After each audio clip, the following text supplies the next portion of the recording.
When Heather Jones was 17, she was exhausted in a way most teenagers never imagine.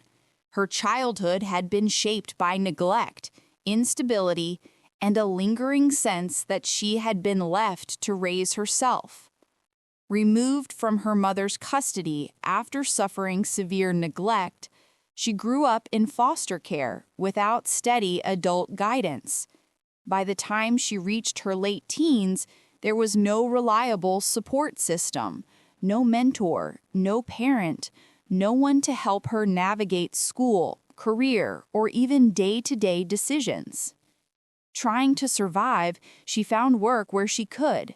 That turned out to be a club outside Birmingham, Alabama, one that hired her despite her being underage. It was there, under neon lights and the pressure to make rent, that she met a customer who would change the direction of her life for years to come. His name was Bob Sullivan. He was older, confident, soft-spoken. He tipped well. He looked at her differently from the other customers, she thought, less like an object, more like someone he could rescue. Soon enough, he told her exactly that he wanted to change her life.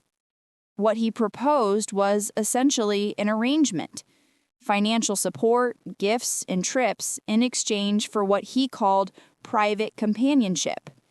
Many would describe it as a sugar daddy relationship, except she was 17, isolated, and emotionally vulnerable.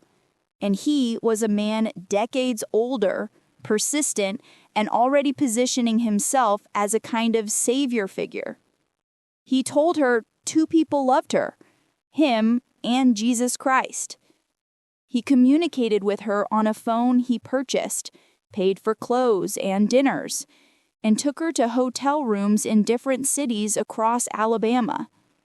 When she struggled emotionally, slipping into depression, addiction, and instability, he covered rehab expenses. Money was never an issue, he said, because he was a doctor. At least, that was the story he gave her.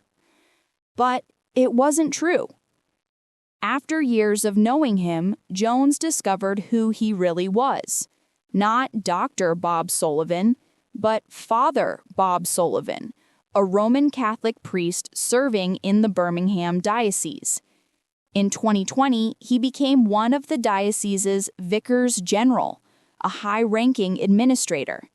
In 2023, he was the pastor of Our Lady of Sorrows in Homewood, a popular church with deep community ties.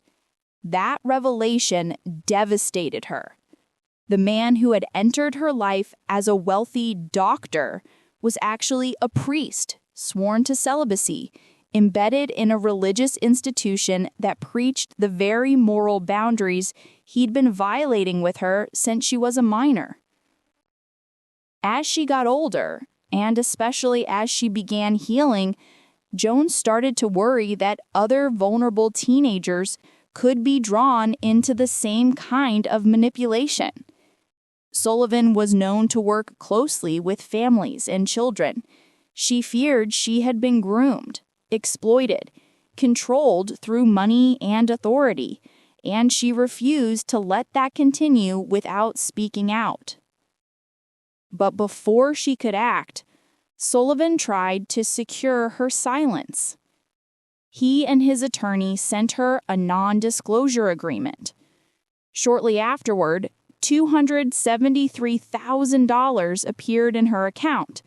This followed more than $120,000 in Venmo payments made in over 125 separate transactions the year before. Where all that money came from remains unclear, though a diocesan investigation later said none of it came from church accounts. Jones didn't sign the NDA. In fact, she asked for $100,000 more, explaining that the agreement heavily favored his interests and offered no justice or protection for what she'd endured. Sullivan never responded. Instead, she began gathering every record she had, emails sent from his church address, bank statements, transfer logs, and the NDA itself. She contacted the Birmingham Diocese and submitted a detailed written statement outlining years of what she now understood as exploitation and abuse. By the time her story reached the press, she was 33 and in law school.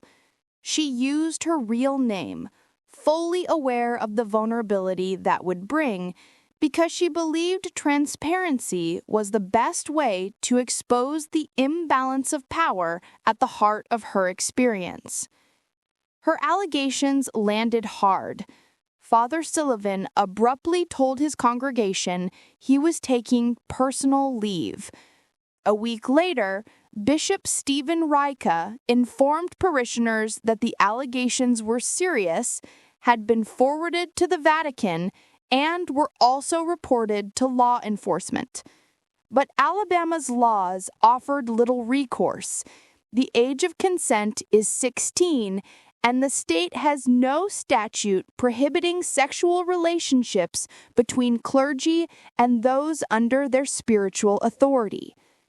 The church left voicemails for Jones offering free counseling. She declined. In November, Sullivan requested laicization, formal removal from the priesthood, and Pope Leo XIV granted it. After more than 30 years as a priest, he walked away quietly, without criminal charges, without public explanation, and without addressing the woman he had influenced, supported, and controlled from the time she was 17. It was not the first scandal in that parish's history. Our Lady of Sorrows had expelled a caster in 1989 after multiple credible abuse allegations. And it wasn't the first moment of hypocrisy in Sullivan's own career. In a 1993 interview before his ordination, he'd upheld the church's strict teachings on celibacy and insisted that if he ever felt conflicted about those vows, he had no business going on. If timelines are correct, he met Jones in 2009. For Jones, the story is far bigger than the transactions, the secrecy, or even the church's response. To her, it is about a religious leader weaponizing faith and authority to manipulate a vulnerable teenager. It is about the way power can be disguised as mentorship. And it is about the enormous courage required for someone who grew up voiceless to finally speak, loudly, publicly, and in her own name. Her decision to come forward reminds us that those placed on pedestals of moral purity are still human, often flawed, and sometimes hiding the darkest contradictions of all. And it raises a haunting question. How many others remain silent because someone with power told them they deserved what happened? Thanks for watching. Make sure to subscribe and turn on the bell so you never miss a story.